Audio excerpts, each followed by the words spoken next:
નમસ્તે વિદ્યાર્થી મિત્રો, ઉમા વિદ્યા સંકુલની યુટ્યુબ ચેનલમાં આપ સૌનું હાર્દિક સ્વાગત છે। છેલ્લે આપણે ધોરણ 10ની અંદર વિજ્ઞાન વિષયની અંદર આપણે પ્રકરણ 5નો અભ્યાસ કરી રહ્યા હતા, તત્વોનું આવર્તીય વર્ગીકરણ। એની અંદર આપણે પહેલેથી જોયું કે સૌથી પહેલાં ડોબ્રેનરની ત્રિપુટી આવી હતી। ડોબ્રેનરે શું કર્યું કે ત્રણ તત્વોના જૂથ બનાવ્યા અને એ પ્રમાણે એને ગોઠવવાનો પ્રયત્ન કર્યો, પરંતુ એ ત્રિપુટી બધાય તત્વો માટે સફળ નીવડી ન હતી। ત્યારબાદ આપણે ન્યૂલેન્ડનો અષ્ટકનો નિયમ જોયો હતો। ન્યૂલેન્ડે શું કર્યું હતું કે ન્યૂલેન્ડે સૌથી પહેલાં કોઈપણ તત્વ ગોઠવણી એ રીતના કરી હતી કે કોઈપણ તત્વ અહીંયાથી આવતું 8મું તત્વ એના જેવું જ એના જેવા ગુણધર્મ ધરાવે એવું એને કહ્યું હતું અને એને સંગીતના સૂરો સાથે એને તાલમેલ ગોઠવ્યો હતો। રેડી? અને એમાં એની મર્યાદા શું હતી તો કે આગળ જે ભારે તત્વો હતા, આગળના હલકા નહીં પણ પાછળના જે ભારે તત્વો હતા એની અંદર આ વસ્તુ જોવા ન મળી। રેડી? કે કોઈ પણ તત્વ પસંદ કરી અને અહીંયાથી આવતું તરત જ 8મું તત્વ એના જેવા ગુણધર્મ ધરાવતું ન હતું, પરંતુ છતાં પણ એનું જે કોષ્ટક બનાવેલું હતું, અષ્ટક બનાવેલું હતું, એની અંદર બધાય તત્વોને સમાવેશ કરી દીધા હતા। અને ત્યારબાદ એની એક મર્યાદા એ પણ હતી કે એને જે સમૂહ બનાવ્યા હતા એ સમૂહની અંદર અમુક તત્વ અધાતુ હતા તો એની સાથે અમુક તત્વ ધાતુનો સમાવેશ પણ કરેલ હતો। અને આપણે જોયું હતું કોબાલ્ટ અને નિકલ જે ધાતુ તત્વ છે અને એ ફ્લોરો, ક્લોરો, ફ્લોરિન, ક્લોરિન અને બ્રોમિન આ 3 તત્વોની સાથે સમૂહમાં સાથે મૂકેલ હતા જે અધાતુ છે। રેડી? તો ધાતુ સાથે અધાતુને મૂકવાના કારણે આ એક વિરોધ થયો અને Fe જે ધાતુ છે એને કોબાલ્ટ અને નિકલથી કંઈક અલગ જ સમૂહમાં મૂકવામાં આવ્યા હતા, તો આ પણ એની મર્યાદા હતી। તો ન્યૂલેન્ડનો અષ્ટકનો નિયમ પણ લાગુ પડ્યો ન હતો। હવે બધાય પરમાણ્વીય દળ પાછળ ગોઠવણી કરતા હતા। ત્યારબાદ મેન્ડેલિવ એને ગોઠવણી એ રીતના કરી, પરમાણ્વીય દળને તો સાથે રાખ્યું, પરમાણ્વીય દળને ચડતા ક્રમમાં તો ગોઠવ્યા હતા, પરંતુ એના રાસાયણિક ગુણધર્મ પ્રમાણે એને સમૂહ બનાવ્યા। રાસાયણિક અને ભૌતિક ગુણધર્મ જે પ્રકારના હતા એ પ્રકારે એને એક કોષ્ટક બનાવ્યું જેને આવર્ત કોષ્ટક કીધું। રેડી? હવે એ આવર્ત કોષ્ટકમાં એને એવા તત્વોના સમૂહ બનાવ્યા કે જેના ગુણધર્મ સમાન હતા અને સાથે સાથે એને પરમાણુ ક્રમાંક પણ સમાન હતો, સમાન એટલે કે ચડતા ક્રમમાં હતો, જે વધારો હતો એ એક સરખો હતો। અને એની અંદર એને શું કર્યું હતું તો કે અમુક તત્વ એના પરમાણુ ક્રમાંક વધુ હોવા છતાં એને આગળ રાખેલા હતા અને ઓછા પરમાણુ દળ ધરાવતા તત્વને પાછળ રાખ્યું હતું। રેડી? કારણ કે રાસાયણિક ગુણધર્મ એને જોવાતા, રાસાયણિક ગુણધર્મ પ્રમાણે એને ગોઠવતું, એટલા માટે અમુક જગ્યાએ ફેરફાર કર્યો હતો, જે આપણે કાલે એટલે કે આગળના લેક્ચરમાં આપણે શીખ્યા હતા, જેમાં આપણે જોયું હતું કોબાલ્ટ અને નિકલ। કોબાલ્ટનો પરમાણુ દળ વધુ હતો નિકલ કરતાં, છતાં પણ કોબાલ્ટને આગળ રાખ્યો, ચડતા ક્રમમાં ગોઠવો તો પહેલાં નિકલ આવે પછી કોબાલ્ટ આવે, પરંતુ ગુણધર્મના આધારે ગોઠવતા આ એને ફેરફાર કર્યો હતો। ત્યારબાદ બીજી એક જોડ પણ હતી, વી અને Cr ક્રોમિયમની એની જોડ હતી, તો એમાં પણ એને એવો ફેરફાર કર્યો હતો। અને ત્યારબાદ એને આ પ્રકારની ગોઠવણ કરી, પરમાણ્વીય દળ પ્રમાણે એને ગોઠવણ કરી તો એને અમુક જગ્યા ખાલી રાખી હતી। ત્યારે એને બધાય વૈજ્ઞાનિકોને એને આગાહી આપી કે આ જે જગ્યા ખાલી છે એ તત્વ હજી તમને કુદરતમાંથી મળશે અને કુદરતમાંથી જે તત્વ મળશે એનો પરમાણુ દળ આટલો હશે, એનું સંયોજન આ રીતના બનશે, ઓક્સિજન, ક્લોરિન એની સાથે આવા પ્રકારના સંયોજનો બનાવશે, એને અગાઉથી આગાહી કરી। રેડી? અને ખરેખર પછીથી જે શોધાણા એ તત્વ જે ખાલી જગ્યાઓ હતી એમાં જ બંધ બેસતા જોવા મળ્યા। તો આપણે હવે એને જ્યારે આગાહી કરી, ખાલી જગ્યા રાખી હતી, તો ખાલી જગ્યા જે તત્વ આવવાનું હતું એના માટે એને સ્પેશિયલ નામ આપ્યું, સંસ્કૃતનો પૂર્વક એકા એવો શબ્દ લગાડીને પૂર્વક આગળ લગાડીને એને નામ આપ્યું જેમ કે ગેલિયમ છે તો એલ્યુમિનિયમ નીચે ગેલિયમની જગ્યા રાખી હતી એને, તો એને નામ એવું આપ્યું એકા ગેલિયમ. રેડી. પછી સ્કેન્ડિયમ છે તો એ બોરોનની નીચે જગ્યા રાખી હતી સ્કેન્ડિયમની, તો બોરોન ઉપરથી એનું નામ આપ્યું એકા બોરોન. પછી જર્મેનિયમ માટે આપણે જોયું હતું, તો જર્મેનિયમ છે એ સિલિકોનની નીચે આવે, સિલિકોનની નીચે જર્મેનિયમ હજી શોધાણું નહોતું, તો એના ઉપરથી એને નામ આપ્યું એકા સિલિકોન. રેડી. તો આ પ્રકારે એને નામકરણ પણ અગાઉથી કહી દીધું હતું કે આનું નામ આ રીતના રાખી શકાય. પછી જે તત્વ શોધાણું પછી એનું નામ અલગ ફેરફાર થયો એ વાત જુદી, પણ અગાઉથી એને ચેલેન્જ આપી હતી કે આ ખાલી જગ્યાએ તત્વ હજી શોધાવાના બાકી છે, અને ખરેખર એ જ જગ્યાએ એ તત્વ આવ્યા. રેડી. તો એ જોયા બાદ આપણે એની ઉપલબ્ધિઓ જોઈ હતી મેન્ડેલિફના આવર્ત કોષ્ટકની, અને મેન્ડેલિફના જે વર્ગીકરણ હતું એની મર્યાદા પણ આપણે જોઈ હતી. મર્યાદામાં શું હતું, તો સૌથી પહેલાં ઉપલબ્ધિ વિશે વાત કરી લઉં. ઉપલબ્ધિ એટલે કે એને જે આગાહી કરી હતી, જે તત્વ મળી આવવાનું છે એ ખરેખર હતું કે નહીં, તો એના માટે એક ઉદાહરણ પણ આપેલું છે ગેલિયમનું. ગેલિયમનો પરમાણ્વીય દળ શોધાણા પછી એનો પરમાણ્વીય દળ 69.7 જાણવા મળ્યો, જ્યારે મેન્ડેલિફે અગાઉથી એની આગાહી કરી હતી કે પરમાણ્વીય દળ 68 જેટલો હશે. તો 68 અને 69.7 એ બંને નજીકના આંકડા કહી શકાય, તો ઘણું નજીકનું હતું બધું. એટલે કે જે મેન્ડેલિફે કીધું હતું એના જેવું તત્વ કુદરતમાંથી મળી આવ્યું. રેડી. તો આ એની ઉપલબ્ધિ હતી. અને મર્યાદામાં શું હતું, તો કે મર્યાદામાં એક તો મર્યાદા એ હતી કે હાઇડ્રોજન છે એ કયા સ્થાને મૂકવું એ એક મોટો પ્રશ્ન હતો, કારણ કે હાઇડ્રોજન છે એ દ્વિપરમાણ્વીય સંયોજન બનાવતા હતા. આપણે ઉદાહરણ જોયા હતા H2O, પછી H2O, H2S. રાઈટ.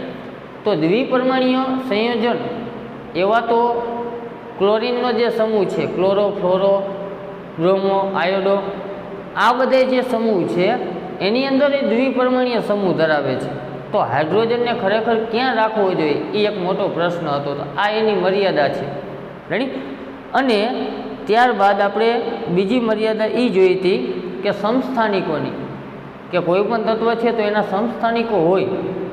સમસ્થાનિકોમાં શું હોય, તો કે સમસ્થાનિક જે મળતા હોય એના રાસાયણિક ગુણધર્મ સમાન હોય, પરંતુ પરમાણ્વીય દળ જુદા જુદા હોય. રેડી.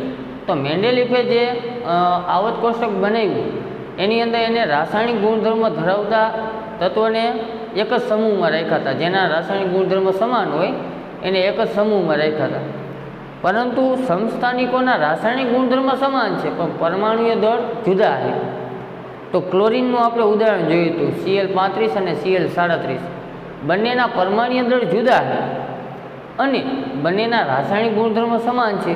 તો એક પ્રશ્ન એવો થાય કે બંનેને રાસાયણિક ગુણધર્મને ધ્યાનમાં રાખીને બંનેને એકમાં ભેગા રાખવા કે પરમાણુય દળ જુદા જુદા હોવાના કારણે જુદા રાખવા? આવો એક પ્રશ્ન થાય કે ન થાય? થાય. તો આ પણ એની એક મર્યાદા હતી. રાઈટ. તો અહીંયા સુધી આપણે જોયું હતું. હવે આપણે નવો ટોપિક ચાલુ કરવાનો છે, જે અત્યાર સુધીના જે આ આવર્ત કોષ્ટકો બનાવ્યા અને એના ઉપરથી જે નવું આવર્ત કોષ્ટક અત્યારે આપણે જોઈએ છીએ એના વિશેનો ટોપિક આવે છે આધુનિક આવર્ત કોષ્ટક. તો નવો મુદ્દો જોઈએ 5.3, અવ્યવસ્થિતમાંથી વ્યવસ્થિત કરવું આધુનિક આવર્ત કોષ્ટક. અવ્યવસ્થિત હતા બધે તત્વો, એને વ્યવસ્થિત કર્યા આધુનિક આવર્ત કોષ્ટકમાં. દરેકે દરેક મુદ્દામાં દરેક કંઈક વૈજ્ઞાનિક કંઈક ને કંઈક સુધારા વધારા કરતા ગયા અને કંઈક નવું પરિણામ મળતું ગયું. રાઈટ. તો એની આપણે ચર્ચા કરવાની છે. જોઈએ કે આધુનિક આવર્ત કોષ્ટકમાં શું જોવા મળ્યું હતું. 1913માં હેનરી મોસેલે, જે મેન્ડેલિફનો ફાળો બહુ અગત્યનો કહી શકાય, એવી જ રીતે હેનરી મોસેલ આ વૈજ્ઞાનિકનો ફાળો પણ ઘણો બધો છે, પરંતુ શોધ પહેલાં મેન્ડેલિફે કરેલ હોવાથી બધું શ્રેય કેને જાય છે? મેન્ડેલિફને. રેડી. પછી સુધારા વધારા કેને કર્યા? હેનરી મોસેલે. એટલે આ પણ બહુ અગત્યનો ભાગ ભજવે છે હેનરી મોસેલ, કે જેને આવર્ત કોષ્ટકમાં ઘણું બધું યોગદાન આપેલું છે. એને દર્શાવ્યું કે નીચે વર્ણવ્યા પ્રમાણે તત્વના પરમાણ્વીય દળની તુલનામાં તેનો પરમાણ્વીય ક્રમાંક વધુ આધારભૂત ગુણધર્મ છે.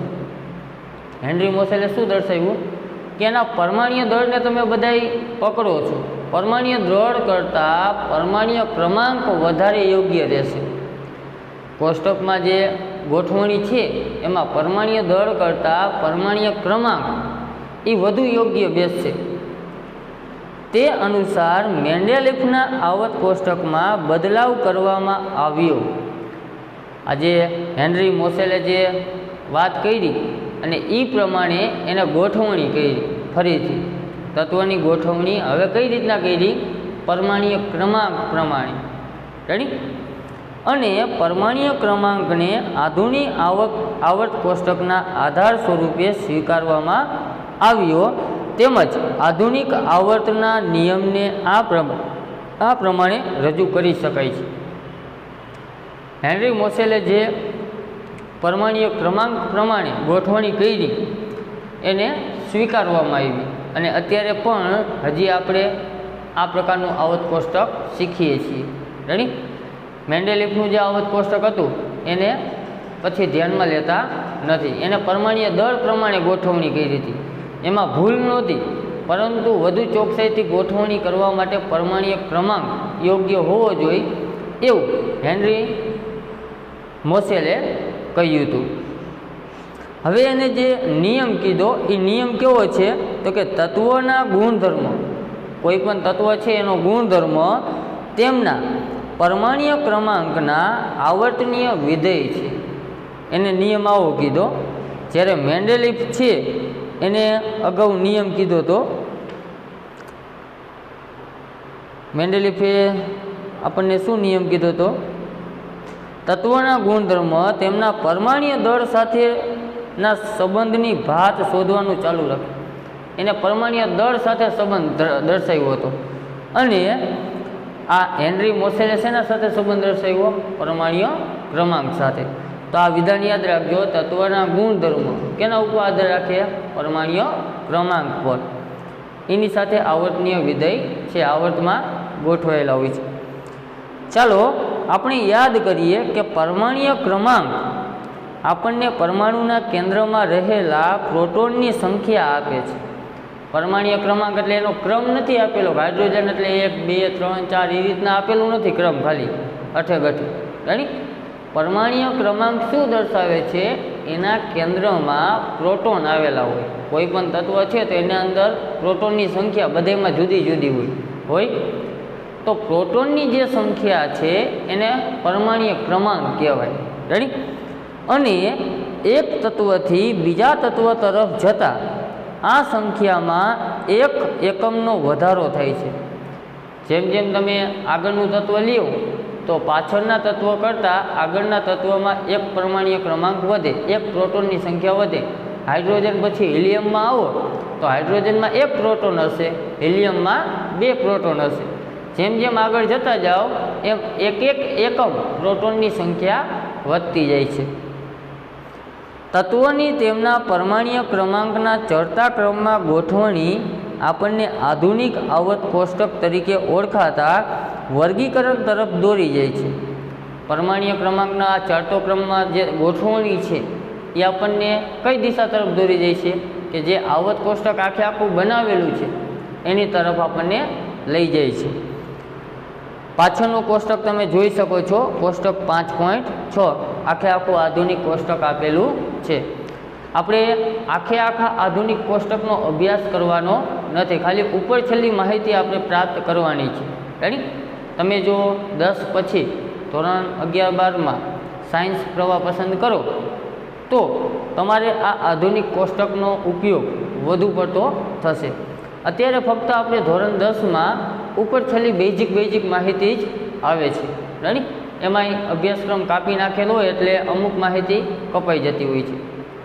હવે આપણે મોસ્ટ ઓફ જોયું હશે કે આ આધુનિક આવર્ત કોષ્ટકમાં 1 થી 20 તત્વ સુધીની જ ઉપયોગ આપણે વધુ પડતો કરીએ છીએ.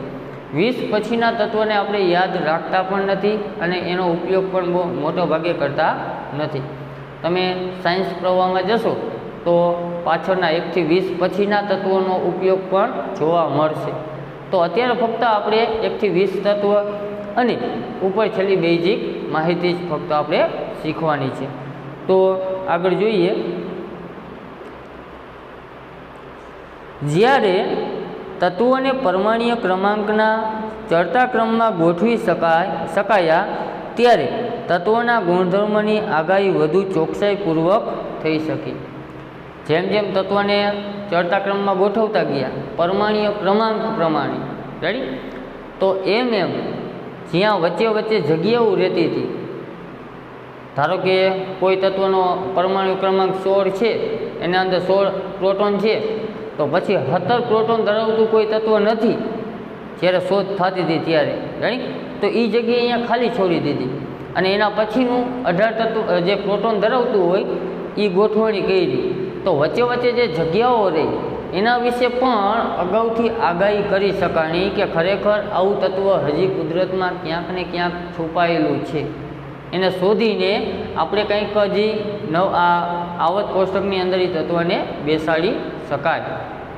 અને એ તત્વ વિશેના ગુણધર્મો પણ એ જે સમૂહમાં આવતું હોય એ સમૂહ પ્રમાણે એના ગુણધર્મોની આગાહી પણ અગાઉથી કરી શકાય કે જે તત્વ આપણને મળવાનું છે એના ગુણધર્મ એક્ઝેક્ટ આના જેવાને જેવા જ હશે. એ આવા પ્રકારના જ સંયોજનો બનાવશે. એટલે આવત કોષ્ટક એક મોટી વસ્તુ કહી શકાય. હવે આપણને પ્રવૃત્તિ 5.3 કરવાની કીધી છે. આધુનિક આવત કોષ્ટકમાં નિકલ અને કોબાલ્ટના સ્થાન કેવી રીતે નિશ્ચિત કરવામાં આવ્યા છે?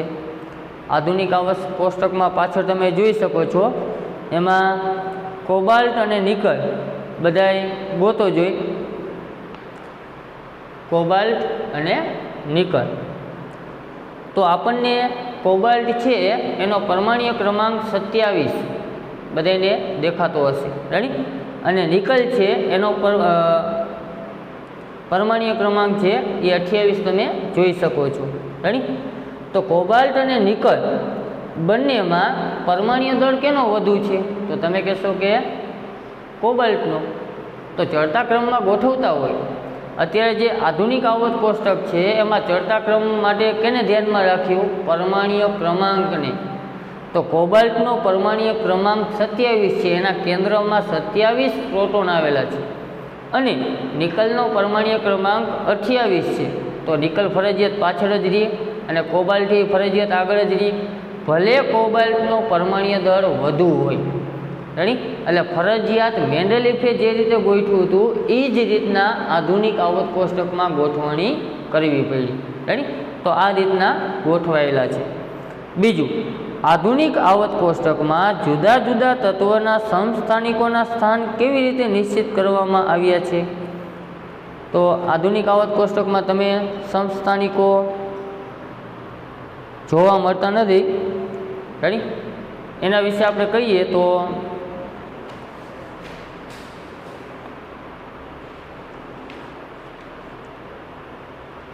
આધુનિક આવત કોષ્ટકમાં બધાય જુઓ.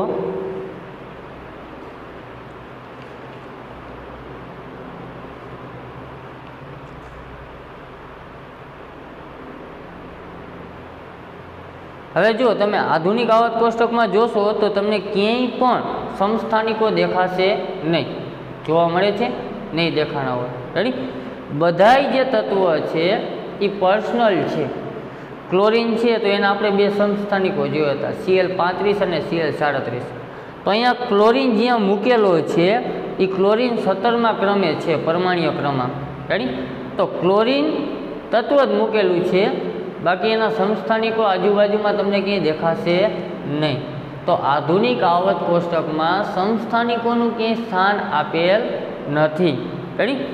પછી ત્રીજો પ્રશ્ન છે કે શું 1.5 પરમાણ્વીય ક્રમાંક ધરાવતા તત્વને હાઇડ્રોજન અને હિલિયમની વચ્ચે રાખવું શક્ય છે? આપણને એવો પ્રશ્ન પૂછ્યો કે જેનું પરમાણ્વીય ક્રમાંક 1.5 હોય, કોઈનું પરમાણ્વીય ક્રમાંક 1.5 હશે નહીં. કારણ કે પરમાણ્વીય ક્રમાંક શું દર્શાવે છે? પ્રોટોનની સંખ્યા.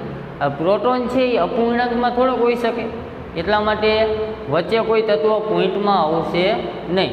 હાઇડ્રોજન અને હિલિયમ, હાઇડ્રોજનનો પરમાણ્વીય ક્રમાંક 1 છે અને હિલિયમનો પરમાણ્વીય ક્રમાંક 2 છે, તો વચ્ચે 1.5 ધરાવતું કોઈ તત્વ મળી શકે નહીં. રેડી? તો વચ્ચે કોઈને ગોઠવી શકાય નહીં.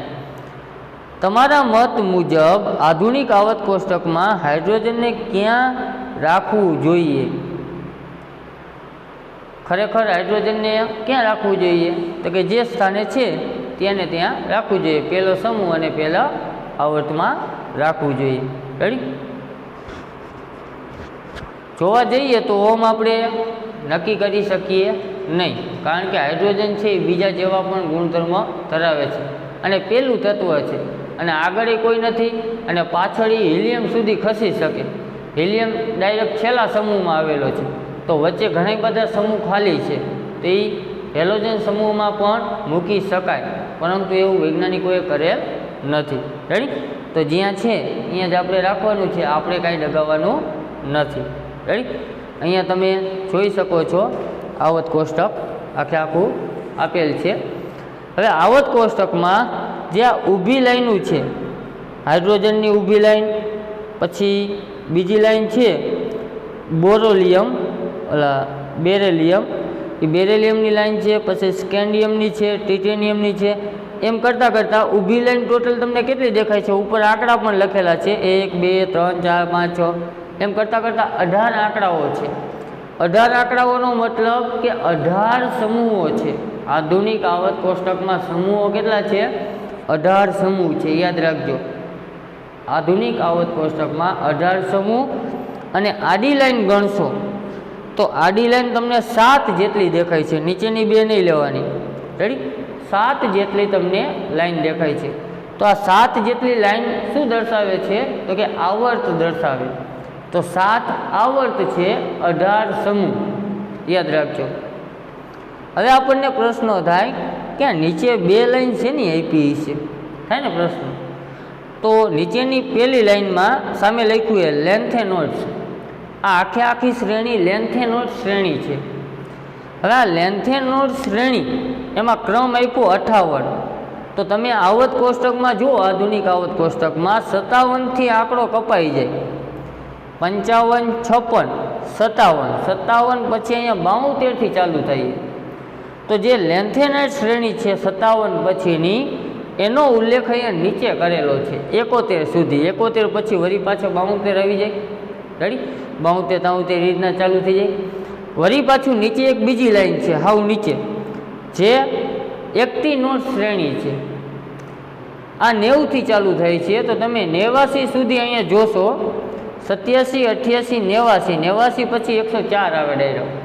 તો 89 પછીના તત્વો અહીંયા નીચે દર્શાવેલા છે. રેડી? અને પછી અહીંયાથી આ લેવાના. પરંતુ આપણે નીચેના તત્વો વિશે અત્યારે કાંઈ સમજવાનું નથી, પરંતુ ફક્ત જાણકારી માટે આધુનિક આવર્ત કોષ્ટક અહીંયા ઉપર જે તમને દેખાય છે એ જ છે. નીચેના તત્વો આની અંદર જ આવેલા છે, પણ વચ્ચેથી જે કપાય છે એ પાછળથી જે શોધાણો હોય એ બધા અહીંયા પાછળ મૂકેલા છે. રેડી? આખી શ્રેણી આપણે ફક્ત 1 થી 20 સુધીના સમજવાના છે. આધુનિક આવર્ત કોષ્ટકમાં એના ગુણધર્મ પ્રમાણે અલગ અલગ ભાગ પણ પાડેલા છે. રેડી? સાયન્સમાં આવશો તો તમને અલગ અલગ ભાગ જોવા મળશે કે આ વચ્ચે છે અલગ અલગ સમૂહ હશે. ડી સમૂહ છે, પછી એસ સમૂહ હશે, એસ ડી પી, એ રીતના અલગ અલગ સમૂહ આવશે. અત્યારે આપણે શીખવાના આવતા નથી. હવે જો અહીંયા ઉપર રંગો કંઈક કી છે. જો લીલો રંગ હોય તો એ બધા શું દર્શાવે છે? ધાતુઓ દર્શાવે છે. તો આધુનિક આવર્ત કોષ્ટકમાં જે તત્વો ઉપર લીલો રંગ છે એ બધાય શું દર્શાવે છે? ધાતુઓ. યાદ રાખજો. રેડી? પછી જે ગુલાબી રંગ છે એ અધાતુઓ દર્શાવે છે. તો આ બોરોન છે, સિલિકોન છે, જર્મેનિયમ છે, ઓર્સેનિક છે, પછી એન્ટીમની છે, પછી ટેલ્યુરિયમ છે, પછી પોલેનિયમ. આ તત્વ જે છે એ અધાતુઓ છે. અને ઓલા અધાતુ નહીં પણ અર્ધધાતુ, આપણે વાંચવામાં થોડીક મિસ્ટેક થઈ. આ જે તત્વ ગુલાબી અક્ષરે છે એ શું દર્શાવે છે? અર્ધ ધાતુ. નથી ધાતુ નથી અધાતુ, બેયનું સંયોજન એના જેવું.